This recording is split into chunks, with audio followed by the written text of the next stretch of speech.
வணக்கம். 3 மணி செய்திகளை வழங்குவது நான் ஸ்ரீராம். முதலில் இந்த நேரத்திற்கான தலைப்புச் செய்திகளை பார்க்கலாம்.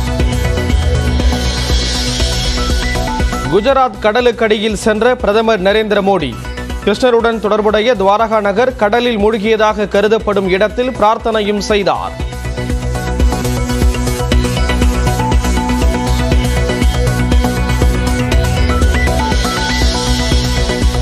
போதைப் பொருள் கடத்தல் வழக்கில் தமிழ்நாட்டைச் சேர்ந்த 3 பேர் டெல்லியில் கைது. திரைப்பட தயாரிப்பாளர், நடிகர் உள்ளிட்ட 3 பேருக்கு வலைவீச்சு.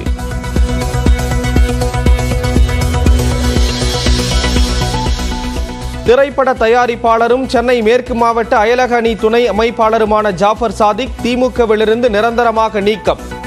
டெல்லி போதைப் பொருள் கடத்தல் வழக்கில் சிக்கியதால் பொதுச் செயலாளர் துரைமுருகன் நடவடிக்கை.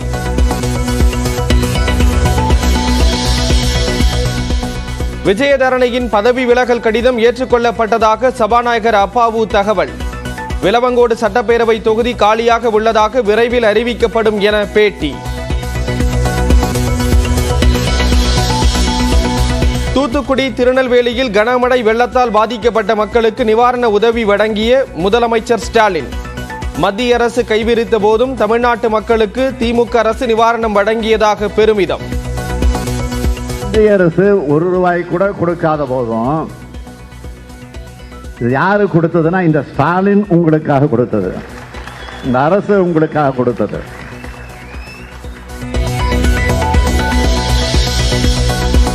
மத்திய பாஜக அரசின் பல்வேறு தடைகளையும் தாண்டி தமிழ்நாடு வளர்வதாக முதலமைச்சர் மு.க. ஸ்டாலின் பேச்சு.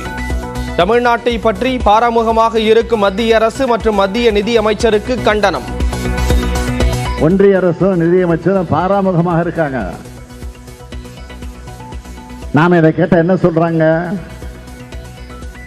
உங்ககிட்ட சாதுரியம் இருந்தா நீங்க சாதிச்சுக்கலாமே அப்படின்னு ரொம்ப ஆணவமா அவர் பேட்டி அளிக்கிறாரு.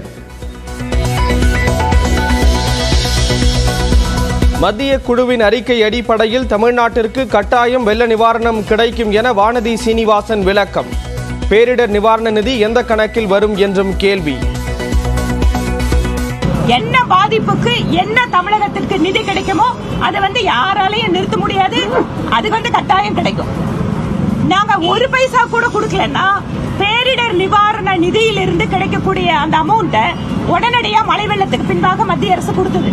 அப்ப அது பைசா கணக்குல சேராதா? தூத்துக்குடி மாவட்டம் சில்லாநத்தம் சிப்காட் தொழிற்பூங்காவில் வின்பாஸ்ட் மின்சார கார் ஆலைக்கு முதலமைச்சர் அடிக்கல்.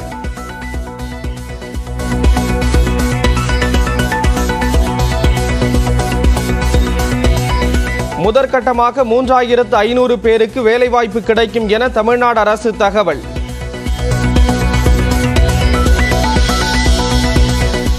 பாஜக நாடாளுமன்ற தேர்தல் பொறுப்பாளர் அரவிந்த் மேனனை இன்று இரவு சந்திக்கிறார் தமிழ் மாநில காங்கிரஸ் தலைவர் ஜி.கே. வாசன். ஏசி சண்முகம், பாரிவேந்தரையும் சந்திக்க உள்ளதாக தகவல்.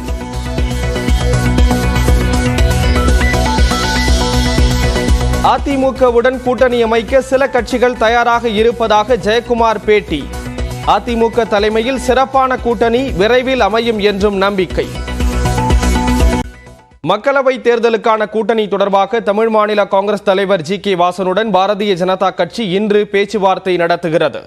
மக்களவை தேர்தல் தேதி விரைவில் அறிவிக்கப்படலாம் என எதிர்பார்க்கப்படும் நிலையில் மத்தியில் ஆட்சி செய்யும் பாரதிய ஜனதா கட்சி தமிழ்நாட்டில் கூட்டணி அமைக்கும் நடவடிக்கையை மேற்கொண்டு வருகிறது. பாமக, தேமுதிக, தமிழ் மாநில காங்கிரஸ் உள்ளிட்ட கட்சிகளை தங்கள் கூட்டணியில் இணைக்கும் முயற்சியில் பாஜக ஈடுபட்டுள்ளது. அந்த வகையில் முதல் அதிகாரப்பூர்வ பேச்சுவார்த்தையை தமிழ் மாநில காங்கிரஸ் கட்சியுடன் இன்று தொடங்குகிறது. மக்களவை தேர்தலுக்கான தமிழ்நாடு பாஜகவின் தேர்தல் பொறுப்பாளர் அரவிந்த் மேனன் இன்று இரவு 8 மணி அளவில் தமிழ் மாநில காங்கிரஸ் தலைவர் ஜி.கே. வாசனை சந்தித்து பேசுகிறார். ஜி.கே. வாசன் ஏற்கனவே அதிமுக பொதுச் செயலாளர் எடப்பாடி பழனிசாமியை அண்மையில் 2 முறை சந்தித்து பேசியிருந்தார். அதிமுக, பாஜக என இரு கட்சிகளுடனும் நட்புறவில் இருப்பதாக வாசன் கூறியிருந்தார். இந்த நிலையில் வாசனை தங்கள் கூட்டணியில் இணைக்க பாஜக முயற்சி மேற்கொண்டு வருகிறது. வாசனை தொடர்ந்து புதிய நீதி கட்சியின் தலைவர் ஏசி சண்முகம், இந்திய ஜனநாயக கட்சியின் நிறுவன தலைவர் பாரிவேந்தர், தமிழருவி மணியன் ஆகியோரையும் பாஜக தேர்தல் பொறுப்பாளர் அரவிந்த் மேனன் சந்தித்து பேசுகிறார். மத்திய பாஜக அரசின் பல்வேறு தடைகளையும் தாண்டி தமிழ்நாடு சாதித்து வருவதாக முதலமைச்சர் மு.க. ஸ்டாலின் தெரிவித்திருக்கிறார்.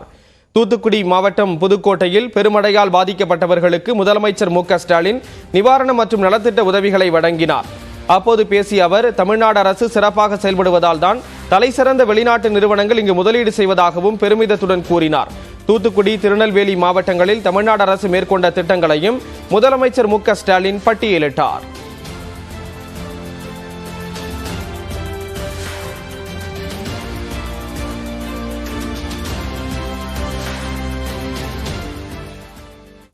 வெள்ள நிவாரணத்திற்கு மத்திய அரசு ₹1 கூட வழங்கவில்லை என்று முதலமைச்சர் மு.க. ஸ்டாலின் கூறிய நிலையில், பேரிடர் ஏற்பட்டவுடன் ஒதுக்கிய நிதி எந்த கணக்கில் வரும் என்று பாஜக எம்எல்ஏ வானதி சீனிவாசன் கேள்வி எழுப்பியிருக்கிறார்.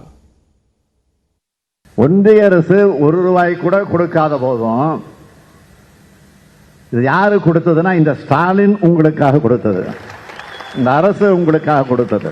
என்ன பாதிப்புக்கு என்ன தமிழகத்திற்கு நிதி கிடைக்குமோ அதை யாராலையும் நிறுத்த முடியாது. அது கட்டாயம் கிடைக்கும். நாங்க ₹1 கூட கொடுக்கலன்னா பேரிடர் நிவாரண நிதியிலிருந்து கிடைக்கக்கூடிய அந்த அமௌண்ட உடனடியா மழை வெள்ளத்துக்கு பின்பாக மத்திய அரசு கொடுத்தது. அப்ப அது பைசா கணக்குல சேராதா? சாதுரியம் இருந்தால் சாதித்துக் கொள்ளலாம் அப்படின்னு அவங்க சொன்னது எதுக்காக?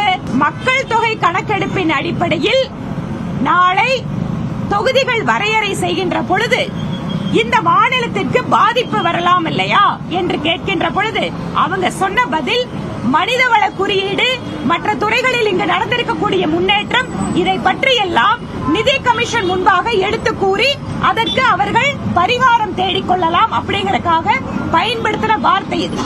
அதை எடுத்துட்டு நீங்க மழை வெள்ளத்தோட வெள்ள நிவாரணத்தோட எப்படி முடிச்சு போடுறீங்க? ஜனநாயகத்தின் அர்த்தம், ஜனநாயகம் என்பது மக்களின் அரசாங்கம், மக்களால் மற்றும் மக்களுக்கான ஒரு அரசாங்கம் என்பது ஜனநாயக நாடு.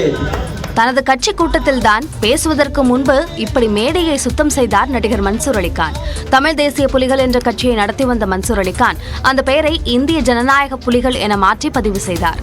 இந்த நிலையில் பல்லாவரத்தில் நடந்த கூட்டத்தில் பங்கேற்ற அவரை நாளைய தமிழகமே என்று வரவேற்றனர்.